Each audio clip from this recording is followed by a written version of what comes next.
En el libro de Apocalipsis, capítulo 2, versículo 18.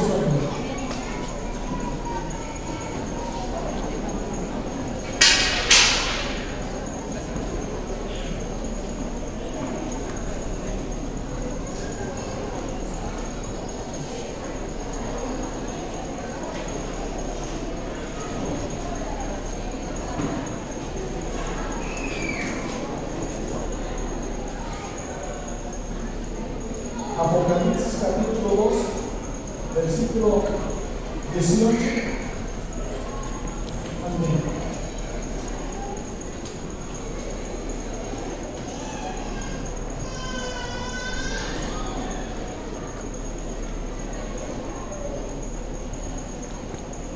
Apocalipsis capítulo 2,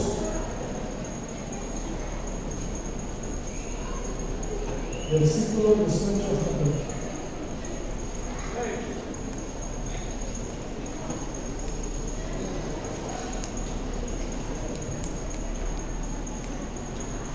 Leo la palabra en el nombre del Padre, del Hijo y del Espíritu Santo.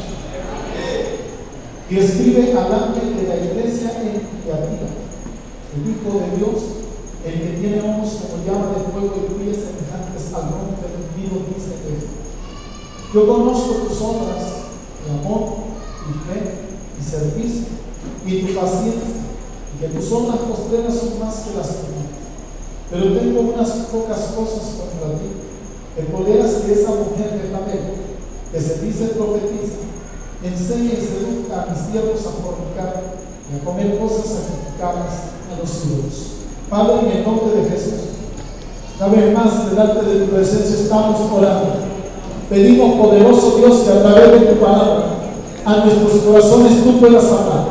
Abre nuestro entendimiento de tal manera, poderoso Dios, que tu palabra haya cabida en cada uno de nosotros, que podamos ponerla por obra, que no seamos oidores olvidadizos, sino más bien hacedores de tu palabra. Ahora, poderoso Dios, declaro que en este lugar el Espíritu de Dios se mueve. Proclamo que tu presencia ministra de tal manera, soberano Dios, que tu nombre es levantado en alto, y cada uno de nosotros, fortalecidos y edificados a través de la palabra, recibimos nueva fuerza para seguir firmes y constantes en ti. Gracias, poderoso Señor, en el nombre de Jesús. Amén. Tome asiento, hermano.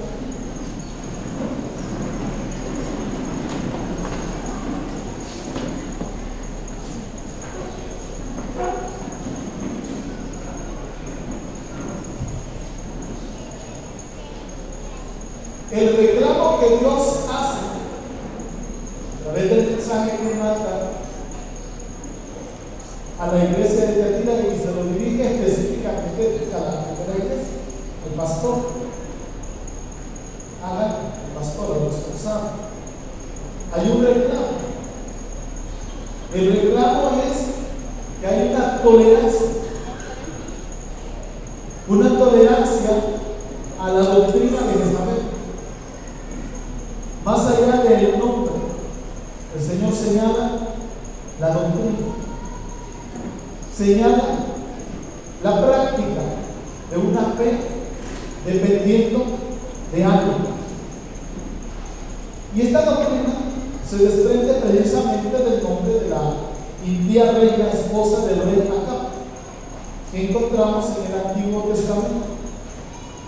Una reina no israelita, con la cual el rey se había casado, el rey Acab había ido a traer a su esposa, quizás por algún trámite de político para poder estar en paz y estar bien con los reyes alrededor, pero él se casó con Samuel, con antecedentes de brujería, antecedentes de hechicería, de idolatría. Esa era la vida de esta mujer. Pero mayormente el control, el dominio, la autoridad que esta mujer proponía sobre la autoridad en sí misma, a la cual debía sujetarse y a la cual tenía que someterse. Jezabel significa, por la palabra griega, significa falsa maestra. Ese es su significado. Aunque en hebreo tiene un significado bien llamativo. Mira el significado que tiene Jezabel en hebreo: casto, virtuoso, sin idolatría. Ese es el significado que tiene, que no tiene nada que ver con el estilo y comportamiento de la mujer. Porque si revisásemos en el segundo libro de los Reyes, nos daríamos cuenta, desde el primer libro de los Reyes y parte del segundo, nos daríamos cuenta del antecedente de esta mujer. De hecho, a la iglesia, cuando se describe, entiende claramente qué es lo que Dios está hablando cuando se refiere a una mujer llamada Jezabel. No importa si podría ser que la mujer esté ahí. El nombre de Jezabel tiene mucho que ver, de tal manera que el pueblo de Dios debería de tomarlo muy en cuenta. Llamativo también es el hecho que el Señor, cuando habla de que conoce sus obras, dice que es una iglesia llena de amor, una iglesia de fe, una iglesia de servicio, y que la paciencia y sus obras postreras son más que las primeras. Si nos quedáramos ahí, diríamos: qué tremenda congregación, qué testimonio de iglesia. Pero como podrá darse cuenta, no es suficiente en hacer buenas obras, puede haber un peligro. La falsedad, el engaño puede meterse si nosotros nos descuidamos. La mentira, la falsa doctrina puede hallar cabida con un pequeño descuido que nosotros tengamos. No importa si hayamos tenido buenas obras, muy amorosos, llenos de fe, con mucha paciencia, bien servidores, pero estamos con un riesgo, porque el Señor es el que habla esto, y si Jesús lo afirma, porque así es. Una iglesia con paciencia, con obras, con amor, con fe, con servicio, pero está una falsa maestra de enseñanza. Hay una falsa doctrina metida, y eso se ha venido repitiendo a través de toda la historia de la iglesia. Jesús aparece en medio como aquel que tiene sus ojos ardiendo en llamas. Eso habla de la capacidad de mirar más allá de la vida superficial que nosotros humanos somos capaces de ver, de la capacidad de ver lo que hay en cada corazón, de la capacidad de ver lo que hay en los pensamientos, de la capacidad de mirar lo que hay en lo profundo de nuestros vidas. Porque podemos mostrar un testimonio de buenas obras, un testimonio de mucha paciencia, un testimonio de mucha dedicación, pero ¿qué es lo que hay más profundamente? Aquí está, dice el Señor, la doctrina de Jezabel. Con todo lo bueno, con todo lo loable, con todo lo alcanzable por reclamarle a esta iglesia de bueno que tiene, existe algo muy peligroso que está llevándose a cabo en medio de la iglesia. Algo seductor, atractivo, llamativo, y Cristo le advierte que va a enviar juicio para ejemplo a las otras congregaciones. Si usted sigue leyendo después del versículo 20, se da cuenta que Dios, a través de la palabra que envía, dice: voy a llevar juicio, y va a servir como ejemplo a las otras iglesias. A pesar de que había buenas cosas por aplaudir y tomar en cuenta en la iglesia de Tiatira, por ahí le estaban dando la línea, haciéndole el juego al enemigo,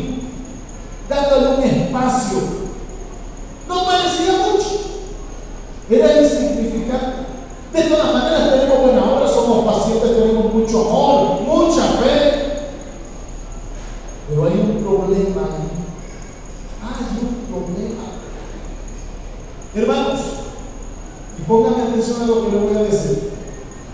Sus obras, su amor, su fe, su paciencia pueden ser opacadas por la seducción de una falsa doctrina. Se puede opacar toda aquella entrega, aquella dedicación, aquella manifestación de amor. Puede opacarse con la falsa doctrina. Y es ahí donde nosotros tenemos que tener sumo cuidado. Si andamos en el camino derecho, porque muchos se han extraviado de él. Hay muchos maestros que han sido seducidos y como consecuencia están produciendo hijos de seducción que dejaron que el enemigo los sedujese y empezaron a predicar y a enseñar otra palabra, y a través de los distintos medios que tienen a su alcance han logrado influenciar a otros para que también reciban la seducción, y estos a la vez van seduciendo a otros, por lo cual nosotros tenemos que estar despiertos, teniendo cuidado ante las seducciones de las tinieblas. Que estemos nosotros oyendo y de repente nos empiece a gustar algo que antes rechazábamos y no nos gustaba. Enseñando a fornicar. La fornicación en este sentido del término espiritual es permitir que otras enseñanzas torcidas hayan cabida dentro de nuestro corazón.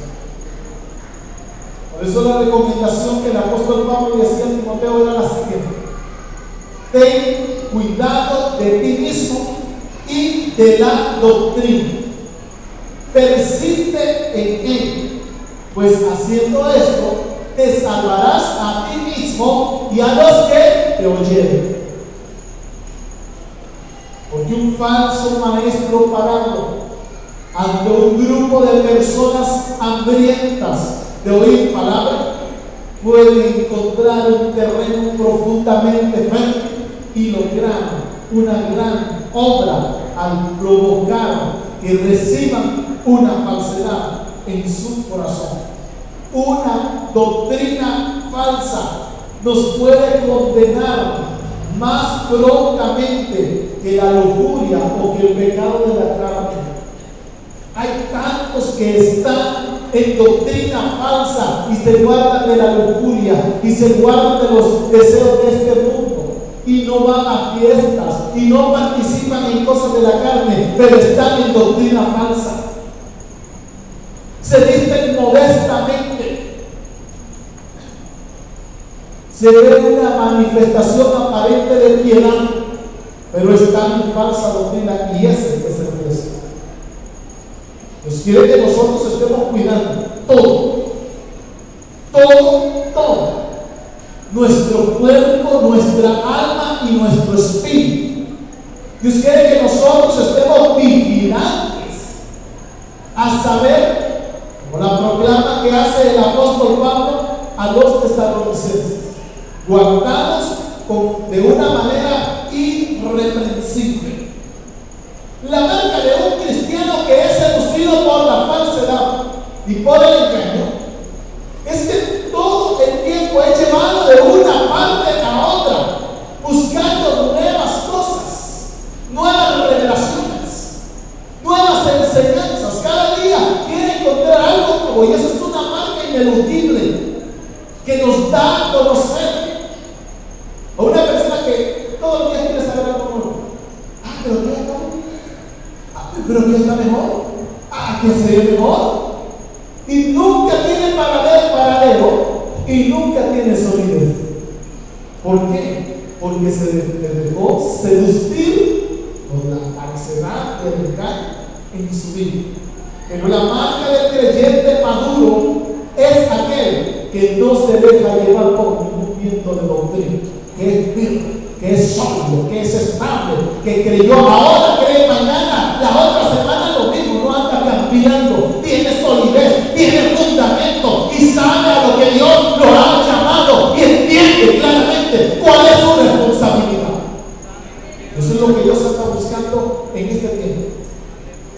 cristianos con oídos circuncidados, que aprendan a discernir las doctrinas que son falsas, que aprendan a distinguir entre la falsedad y enseñanzas raras que ahora están conmoviéndose en medio de nosotros, tratando de dañar la pureza de la palabra. Tenemos que estar vigilando. Como el profeta Isaías reclamó diciendo: a la ley y al testimonio. Si no es conforme a esto es porque no les ha amanecido. Cuando los apóstoles iban predicando la palabra, llegaron a una ciudad llamada Berea. Dice la palabra que los hermanos de la iglesia en Berea eran más nobles, porque ellos oían la predicación y se iban a sus casas a predicar a Dios. Si era conforme a la palabra a lo que estaban predicando. Estos eran más nobles, dice Lucas, que es el escritor de Hechos de los Apóstoles, porque ellos no se dejaban llevar solo por el canto de la sirena, porque ellos no solamente oían y tragaban, sino que realizaban. Y así tenemos que ser nosotros. Usted y yo tenemos que estar alertas. ¿Es conforme a la palabra? ¿Está acorde a la palabra? ¿Es de acuerdo a la palabra lo que estamos oyendo? La doctrina de Jezabel es la personificación de todas las falsas doctrinas que podemos encontrar hoy en día. En el Antiguo Testamento, Jezabel representaba la doctrina y acá era la víctima. El control que esta mujer ejercía sobre este hombre era notable, manifiesto, de tal manera que si acá no lograba conseguir algo, Jezabel lo conseguía. A las buenas o a las malas, ella lo conseguía. Y ahí es donde nosotros tenemos que tomarnos muy en cuenta. Saber que en nuestro tiempo las falsas doctrinas siguen resurgiendo, siguen levantándose. El objetivo es poner tropiezo a la iglesia del Señor a sabiendas de los tiempos en los cuales estamos viviendo, tiempos finales, tiempos últimos, y tenemos que ser vigilantes de tal manera que cada uno de nosotros podamos tener discernimiento de las situaciones que a nuestro alrededor puedan estarse dando. No es posible que sigamos siendo víctimas del engaño y de la falsedad.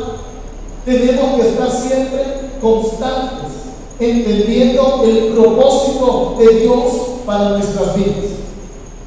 Quiero leer una porción de la palabra en el Antiguo Testamento, en el primer libro de los Reyes, en el capítulo 21. En esta pequeña historia está condensada el sentido de la doctrina de Jezabel.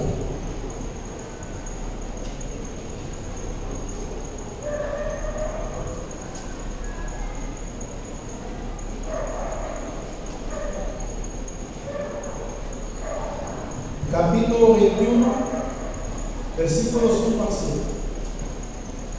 Pasadas estas cosas, aconteció que Nabot de Jezreel tenía una viña junto al palacio de Acab, rey de Samaria. Y Acab habló a Nabot diciendo: dame tu viña para un huerto de legumbre, porque está cercana a mi casa. Yo te daré por ella otra viña mejor que esta, o si mejor te pareciere, te pagaré su valor en dinero. Y Nabot respondió a Acab: guárdeme Jehová de que yo te dé a ti la heredad de mis padres. Repito el versículo: guárdeme Jehová que yo te dé a ti la heredad de mis padres. Lo vuelvo a repetir: guárdeme Jehová que yo te dé a ti la heredad de mis padres. Que el Señor me cuide, me guarde de ir a cambiar la doctrina. Que el Señor me cuide de ir a cambiar la predicación del Evangelio. Que el Señor me guarde de hacer negocios con la palabra. Que el Señor me cuide de negociar con el Evangelio de Jesucristo. Guárdame, Jehová, de darte a ti la heredad de mis padres. Ahí está el sentido, hermano. El propósito del enemigo es quitar la heredad. Quitar la herencia que hemos recibido de Dios. Y a través de acá empieza a presionar. Pero si hay un hombre sólido, si hay una mujer firme, que ha entendido la responsabilidad que tiene delante de Dios, por nada de este mundo hará negociaciones, porque sabe que tiene una responsabilidad delante de Dios.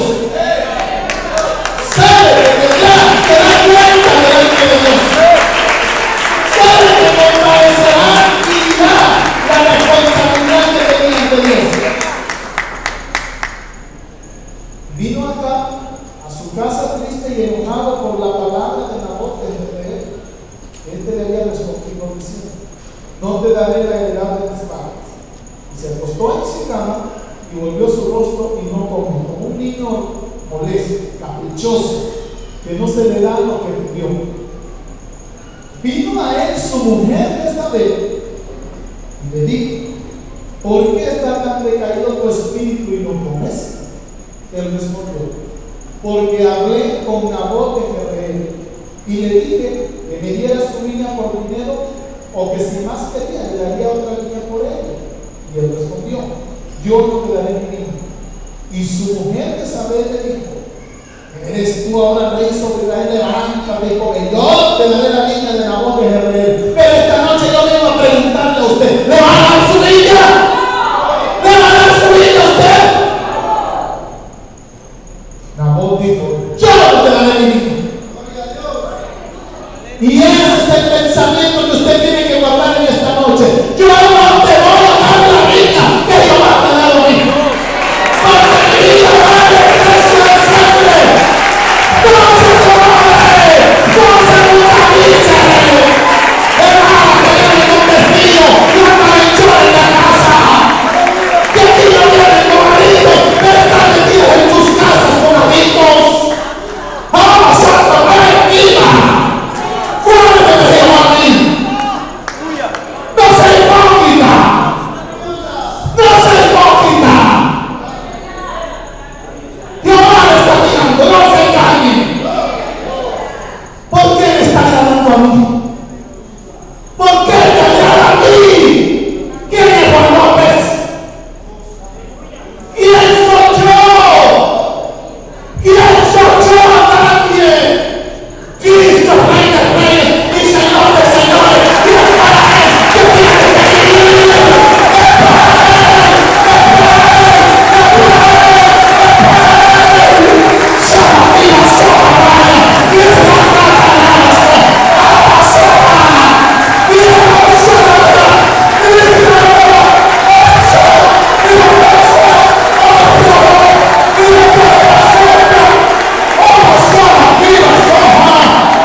Tres cosas hace esta doctrina. Promueve la codicia. Promueve la codicia. Hacer dinero. Amontonar riquezas. No importa si hay que acomodarse. No importa si hay que cambiar el mensaje. Queremos dinero. Hacemos negocios. Pactemos. Siempre de la semilla. Haga aquí, haga allá. Se le van a llenar su bolsa de dólares. Haga por aquí, haga por allá. Mentira del diablo.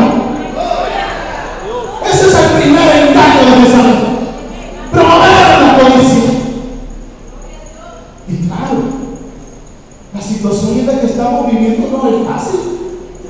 Hay mucha necesidad económica. Y entonces la gente dice, pues vamos a hacer negociaciones. Pero acá recibió una terrible respuesta de no, yo no voy a hacer negociaciones. El saber promueve la codicia. Utiliza métodos engañosos. Utiliza engaño con el objetivo que la gente empiece a usar incorrectamente la palabra. La codicia provocó que Jezabel se ensanchara. ¿Sabe qué hizo? Como no podía conseguir por las buenas quitarle a Acab la heredad, organizó, preparó un proyecto, un plan, con el objetivo de hacer aparecer a Nabot como culpable de blasfemia. Reunió a unos engañadores de su ciudad y lo llevaron a un tribunal y lo acusaron entre todos y lo mataron. Lo mataron. Pero es preferible que nos mate, hermano, pero no negociar la heredad. Es preferible dar la vida que perdernos, hermano. Es preferible entregar nuestro ser por la causa del evangelio que permitir que el enemigo nos arrastre con su falsedad. Hermano, cuando usted vaya a pasar alguna necesidad, no permita que el enemigo le vaya a engañar. Mira, te propongo este negocio, aunque tengas que quebrantar la palabra, un engañito, una mentirita, eso solamente rebajar las cantidades ahí, no pongas las correctas, te voy a dejar una tajadita por allá.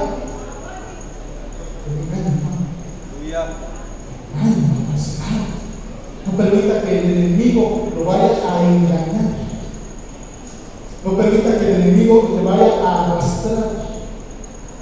Después el rey estaba feliz, disfrutando de la vida. Y le dijo el Señor a Elías el profeta, porque Jezabel sí odia a los profetas. Estaba acá disfrutando de la heredad que le acababa de quitarse a Nabot. Por ahí estaba un lugar donde había aguas. Y estaba ahí, como le dicen, ahí donde ha caído la sangre de Nabot, ahí va a caer tu sangre. Y los perros van a ver tu sangre. Esa fue la palabra de Dios. A los años hubo una guerra. Acá anda en la guerra. Y el muy sinvergüenza ha hecho que el rey Josafat, un rey santo del reino de Judá, que había venido apoyando, le dice: vete tú a la guerra con la vestidura real. Y Josafat, como tenía un corazón sincero, yo me voy a disfrazar como acá, mire que pica. ¿A quién iban a buscar los enemigos? A quien estaba vestido de las llaves. Ese es el rey, ese Mateos. Cuando tomaron a Josafat en la guerra, gritó Josafat: no, dijeron, no es acá, este es el rey Josafat y no es a él el que vamos a buscar. Y alguien dio una flecha, hacía la aventura, dice la palabra, y se fue, le cayó acá, andaba acá disfrazado. Pero el diablo no se le escapa nada, hermano. Mire, la que mejor le sirve más mal de paga, hermano. Con la flecha metida, lo sacaron, se murió en el carro, hermano. El carro, la sangre, toda la sangre que le damos, la fueron a lavar ahí donde habían matado a Nabot. Y luego los perros se vendieron la sangre. La palabra de Dios hace tiempo. Dios no miente. Dios no miente. Pero vea, cuando Elías empieza a confrontarse con Jezabel, en lugar de que esta mujer se mire, porque jamás murió, acá sí tuvo sus etapas, tuvo sus temporadas, que le decía: Señor, perdóname, porque él conocía la ley de Dios. Él había sido formado en la palabra. Jezabel era una reina pagana, idólatra, perversa, bruja. Esta mujer jamás se arrepintió. Vio la gloria de Dios. Supo cómo a través de la oración de Elías, fuego descendió y quemó a todos los profetas que tenía. No se arrepintió. Viendo la manifestación de Dios a través del profeta Elías, en lugar de humillarse, se le cargó su alma de odio contra el siervo de Dios, de tal manera que empezó a perseguirlo con el objetivo de matarlo. Muchos prefieren ponerle atención a la falsedad de Jezabel. Muchos prefieren acomodarse en sus caminos en lugar de consagrarse para el Señor. Hoy es tiempo, hermano. Hoy es el tiempo. Hoy es el tiempo de consagrar más nuestra vida para el Señor. Ayer, mientras estábamos en un ayuno, desde que me arrodillé y empecé a orar, el Señor me decía rompimiento. Cuando participé, yo le dije a los hermanos, este día de rompimiento. Pero ahora mientras oraba, me dijo el Señor, no, es en la iglesia. Es en la iglesia, me decía el Señor ahora mientras oraba. Es rompimiento en medio nuestro. Es descartar nuestra vida con rectitud y con santidad delante de la presencia de Dios. Es dar todo de nosotros para Él y sin reservas, sin dejar nada. Es romper nuestra vida delante de la presencia de Dios. Es decirle al Señor, todo total, completo, mi vida es tuya, mi vida te pertenece. Aunque al enemigo no le guste, hermano, usted va a tener tropezaderos en el vecindario, en una familia donde usted ande, en el trabajo, va a encontrar gente que le va a tratar de poner tropiezos, la manera de evitar que su vida espiritual vaya creciendo, porque todo esto es un proceso. Esto es un proceso de avance, donde tenemos que seguir creciendo, no podemos parar de crecer. Pero entienda, va a tener oposiciones. Cuando más quiera buscar de Dios, más obstáculos usted va a tener. Pero recuerde, hermano, está más grande el que está con nosotros que el que está en el mundo. Es más poderoso Él. Y Él ha dicho de nosotros con ustedes todos los días. Él lo ha dicho. Si el enemigo muere y trata de que nos acomodemos, porque es parte de esa doctrina, impulsando a las personas a un conformismo, a una frialdad, a un estancamiento. A muchos, oigan bien esto, acá, a muchos les está pasando como acá. Solo han sentido dolor un ratito, solo se han arrepentido un momento, solamente han sentido la carga momentánea, pero después se olvidan. Es solo una experiencia. Y diariamente vuelven y caen con eso. Y mañana vuelven y vuelven a caer con eso. Solamente sienten un momentito, pero luego vuelven a lo mismo. ¿Saben qué pasa? Que han hecho un pacto con el mundo. No han roto todavía el cordón que les ligaba al mundo. Y está en la noche de romper ese cordón. No podemos permitir que el mundo siga teniendo control. Debemos de tener un rompimiento total con el mundo. Establecer una claridad en nuestra vida. No más mundo en mi vida. No más mundo en mi corazón. De repente hay alguien que dice, hermano, queremos que usted predique la sana doctrina, pero no están dispuestos a vivir.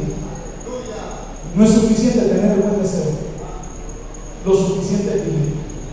Esta es la reclama de Dios para cada uno de nosotros. Hay muchos que ya han caído en este problema y muchos están a punto de caer, porque todavía no se han dado por completo al Señor. Esto fue lo que pasó en la iglesia de Teatira. Esto fue lo que ocurrió ahí. Empezaron a darse prácticas en medio de la iglesia, prácticas que no parecían pecaminosas y no parecían malas. Por ejemplo, en Teatira había muchas fábricas, pero dentro de las fábricas había una serie de gremios, como grupos, como sindicatos. Pero estos grupos, estos gremios, tenían como su respaldo la adoración a un Dios específico.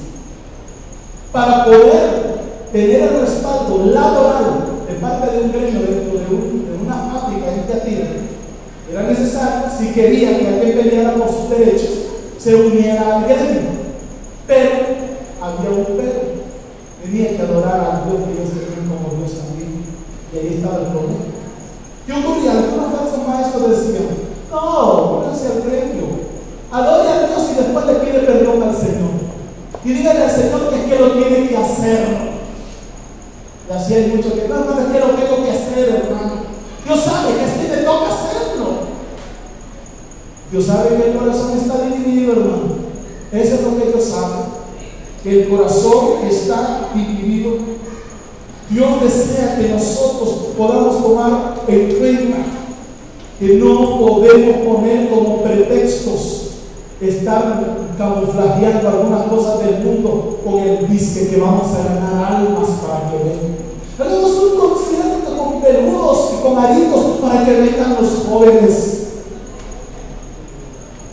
Vayamos a hacer festividades para motivar a la gente y que nos acompañen. ¿Sabe quién convence los corazones? Es el Espíritu Santo. Usted no tiene que tomar nada del mundo para hacer que la gente se convierta a Cristo, porque el Espíritu Santo es el que convence de pecado, de justicia y de juicio. Y usted lo sabe. Traigamos un cantante.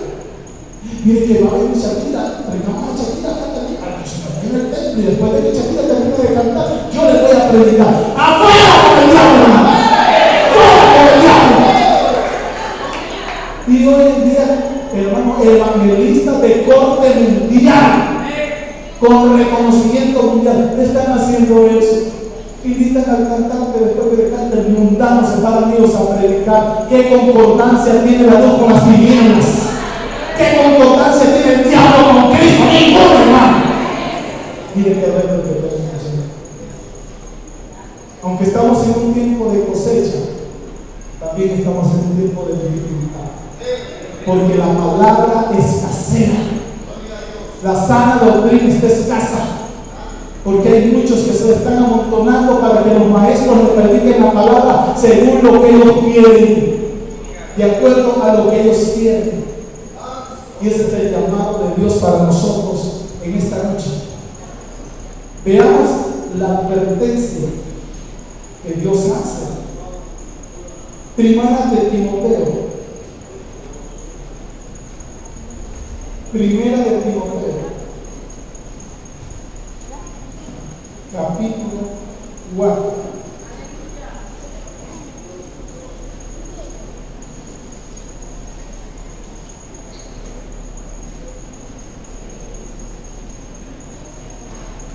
Versículos 1, Dios.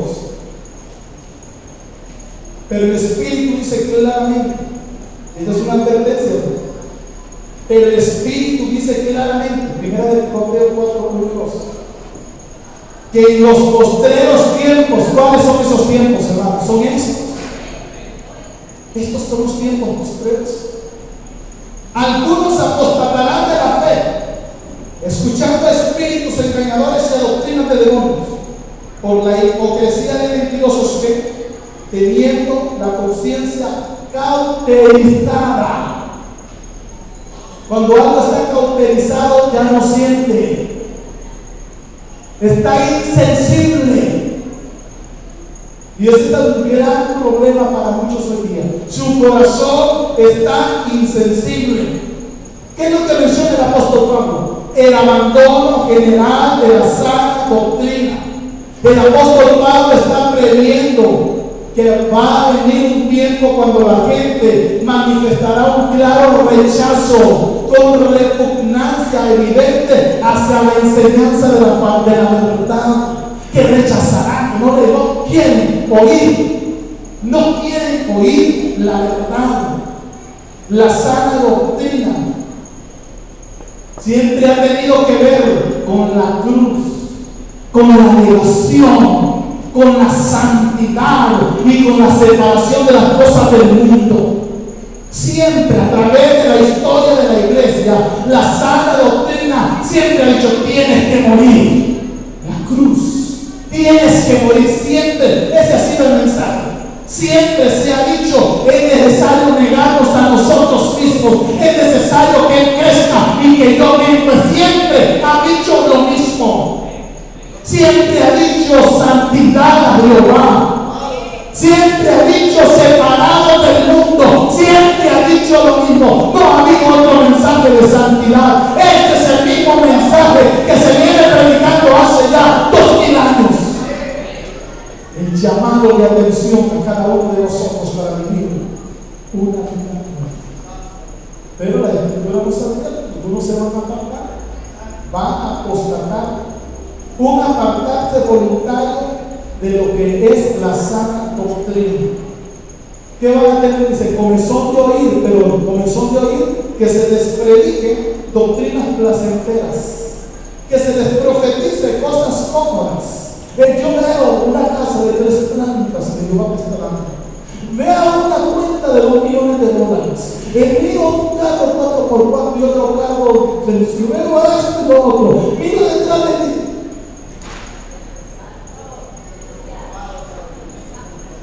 Esa es la profetización de este tiempo, hermano.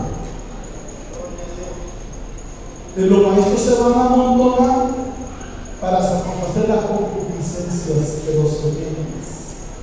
Van a sustituir la verdad de la doctrina por cosas novedosas, por cosas gratificantes, doctrinas llenas de sensualidad, doctrinas llenas de comodidad, maestros que le dirán a usted lo que usted quiere oír. Eso no me gusta. Voy a ir allá para que me predique lo que a mí me gusta. Y se van a tratar de ellos. ¿Qué es lo que quiere que le prediquemos ahora? Miren que ahora hay congregaciones que para levantarse en cierta zona van y hacen encuestas. Entre otras preguntas, ¿qué tipo de mensaje le gusta que te predique? ¿Cómo le gusta que sea el pastor? ¿De qué manera le gusta que sea la doctrina? Y de acuerdo a la generalidad, pues así la pongo. Para que llegue la gente y que la gente esté como de tranquila. Hermano, ¿qué es lo que queremos? ¿Tener gente sentados en las congregaciones o queremos tener gente que vaya para el cielo? ¿Qué es lo que queremos? ¿Qué es lo que se quiere? El Espíritu Santo, hermano, nos está advirtiendo que ese espíritu de Jezabel sigue recorriendo las congregaciones. Sigue recorriendo los púlpitos, hermano. Y el Señor nos está advirtiendo esta noche. Su doctrina sigue siendo seductora y agradable a los oídos de los hombres. Necesitamos aprender a discernir entre lo santo y entre lo profano. Necesitamos discernir entre lo lindo y lo inmundo. Pararnos firmes y entender qué es lo que no queremos. ¿Cómo es que Dios quiere que yo viva? ¿Y de qué manera Dios quiere que yo viva? Pongámonos en cuenta.